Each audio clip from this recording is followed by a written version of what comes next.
Hello everyone, this is Pallavi from Pallavi coacher house. నిన్న నేను వారాహి అమ్మ దగ్గర పెట్టుకున్న కంద దీపం అండి. ఈరోజు నేను పులుసు పెట్టుకున్నాను.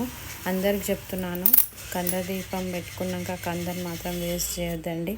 మనం నెక్స్ట్ డే మార్నింగ్ పులుసు పెట్టుకొని తినొచ్చు, చాలా అమృతంగా ఉంటుంది.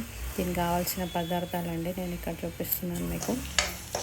నూనె పోసి దినుసులు వేసేసి ఆనియన్, పచ్చిమిర్చి, కరివేపాకు వేసి కంద బాగా మగ్గాక కొద్దిసేపు అలానే ఉంచి ఉప్పు, కారం, గరం మసాలా వేసాక కొంచెం సేపు మగ్గనిచ్చాక కొంచెం టమాటా వేయాలండి.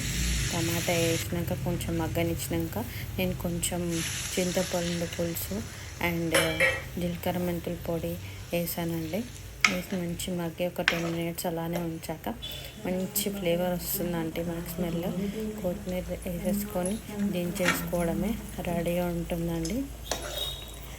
ఒక 5 minutes అలానే వదిలేస్తే మంచి ఫ్లేవర్, మనకి స్మెల్ ఎంత బాగా వస్తుందంటండి. మీరు చేసి చూడండి ఎంత బాగుంటుందో. చూడండి కంప్లీట్ అయ్యాక ఇలా ఉందో. మంచిగా వైట్ రైస్లో మంచి పెట్టుకొని ఒక ముద్ద తింటే ఎంత బాగుంటుందండి. అమృతంలా ఉందండి.